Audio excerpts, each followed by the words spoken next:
écoutez, je pense que M. Tremblay a fait ce qu'il avait à faire. Je l'ai dit la semaine dernière, je pense que j'ai été le premier à le dire. Je pense qu'il n'avait plus l'autorité morale pour diriger la Ville de Montréal. Je pense que malgré tous les efforts qui ont été faits par M. Tremblay depuis 11 ans, je pense qu'on est obligé malheureusement d'arriver à la conclusion qu'il n'a pas réussi à faire le ménage dans la corruption à Montréal.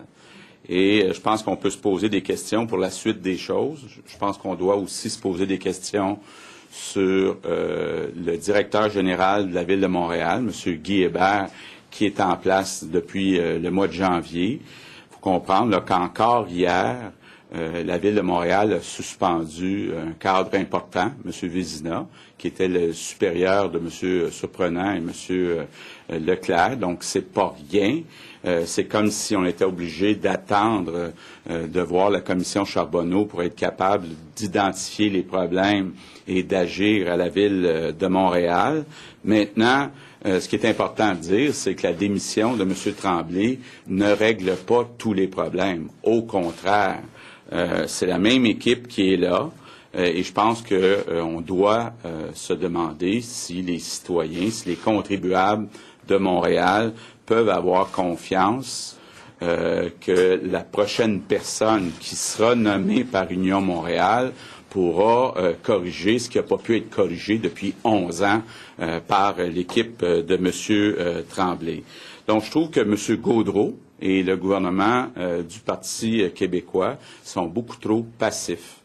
Je pense qu'il doit être envisagé d'autres mesures pour rassurer les contribuables, pour s'assurer non pas de la gestion courante du déneigement ou des ordures, de ramasser les ordures, mais je veux bien dire, là, pour ce qui est de l'attribution des contrats, il doit y avoir des mesures de mise en place.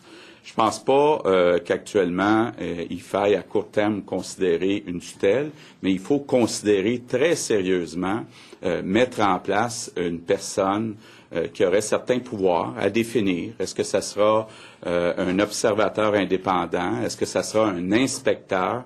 Mais je pense qu'on doit avoir une personne de confiance qui sera nommée par le gouvernement, qui s'assure de l'intégrité et de l'expertise aussi. Parce que je pense que dans tout ce qu'on a vu à la Ville de Montréal, il y a des grandes lacunes en termes de gestion qui ont été dévoilées aussi, en plus des problèmes d'intégrité.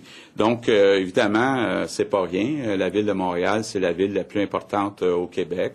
Donc, je me serais attendu à ce que M. Gaudreault et M. Lisée arrivent avec un plan d'action et non pas restent les deux bras croisés sans rien proposer.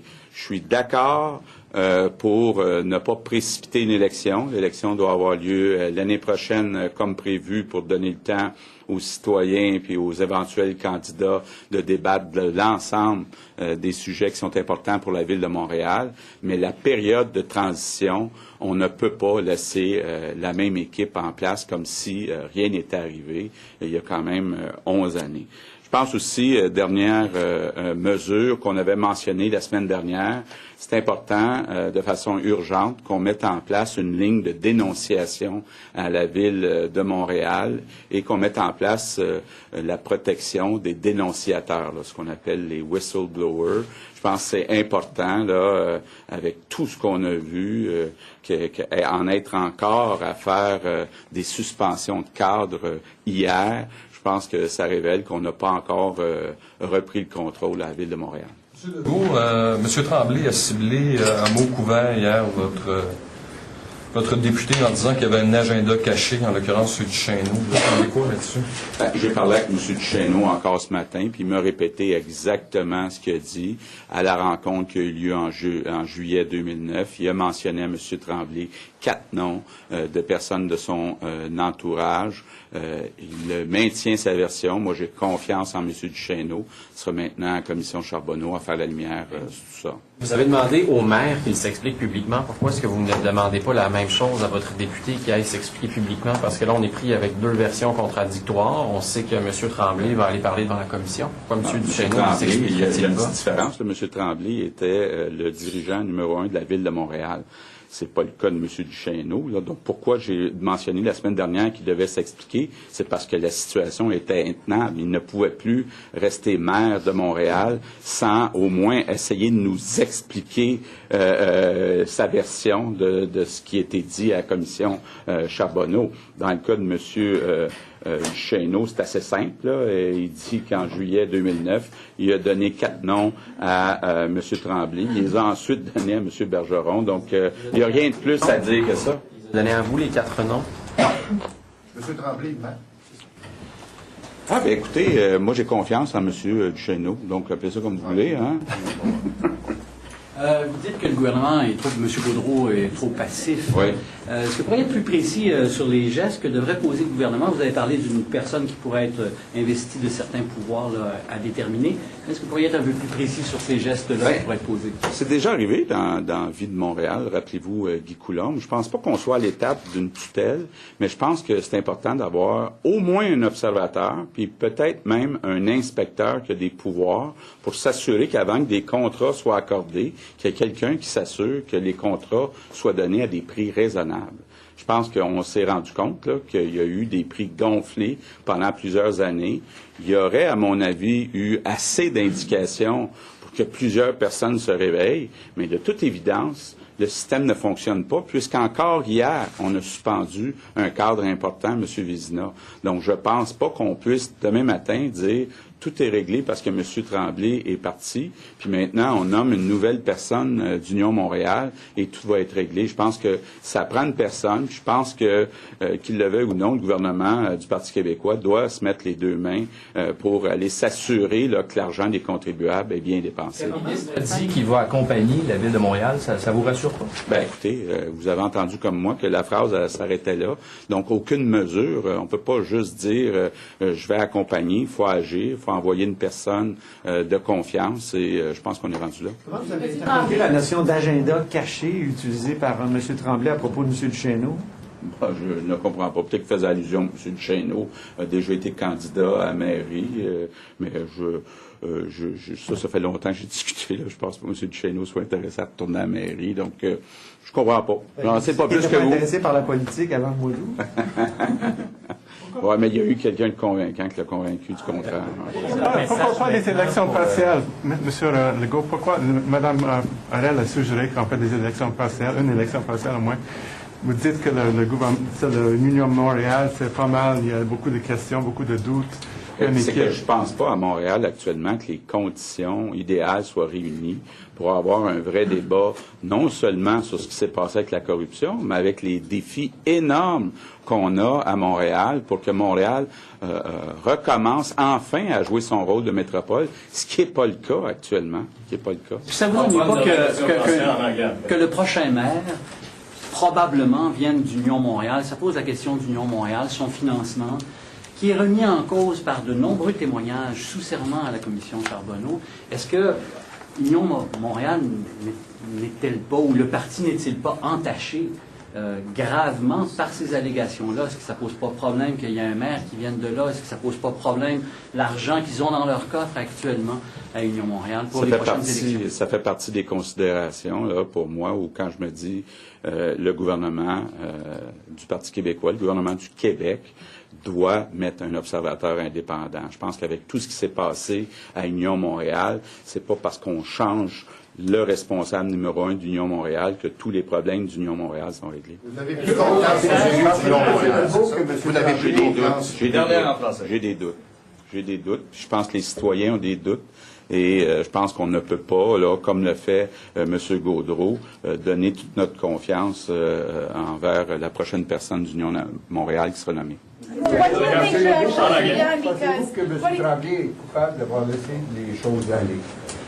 Ben, je pense que la moindre des choses, c'est qu'on peut se dire qu'il a manqué de leadership.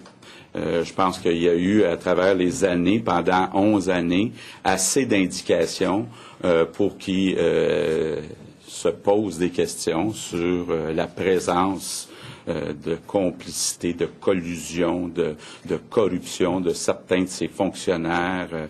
Quand on voit toutes les rencontres qui ont eu lieu avec un petit groupe de fournisseurs, toujours les mêmes fournisseurs qui donnent à son parti et qui obtiennent des contrats de la Ville de Montréal. Je pense qu'il aurait dû se poser plus de questions. Now, if you're so concerned about Union Montréal and the idea that things have probably not been fixed within that party, why are you not calling for a by-election? What do you think we should actually do between now and the election? Okay, first, I don't think it's the right time to have a by-election, because right now we have many challenges in Montreal, and we have to take the time until next year to discuss about the different proposals. Right now, there's a major problem of confidence, of corruption, because we had many people who told us clearly and admitted that they were corrupt. So I think that right now it's very important that the government take action. And I think that they should consider very seriously putting an independent inspector in Montreal to make sure that the contracts that will be given in the next few days, few weeks, few months, that they are given at a reasonable price. Now, the Montreal Board of Trade has already said that it's worried that the fact that the city doesn't have an elected mayor might slow down all these infrastructure projects that Montreal needs to keep the economy going. The Parti Québécois has just said that they are themselves suspending some contracts while they wait to pass Bill 1.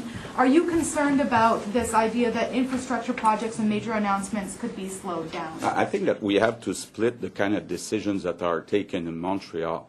I think that regarding garbages and regarding regular decisions, they can continue to take these decisions. But important contracts that are given outside of the town of Montreal, I think that we have to make sure that each contract is given at a reasonable price. And it may take a bit more time to do so, but I think at this time, with the actual situation, we have no choice but to take and verify.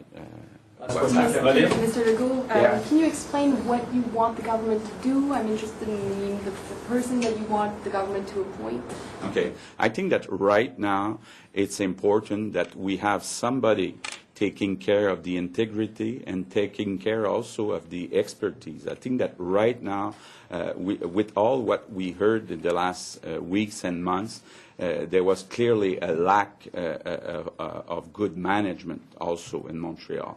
So I think it's important right now that we make sure to have somebody that is competent to make sure that all contracts that are given starting today by the town of Montreal, that they are given at a reasonable price. So what would be the powers, the functions of this person? It has to be defined, but I think at this time we cannot do what Mr. Gaudreault said, which is we'll only look at who will be the next one. I don't have confidence that it's enough. You don't trust the rest of Union Montréal? But I have doubts. I have doubts, and I think that the taxpayers of Montreal have doubts. And at this point, it's still almost a year before next election, so it's a too long period to let it go this way. Merci. Merci.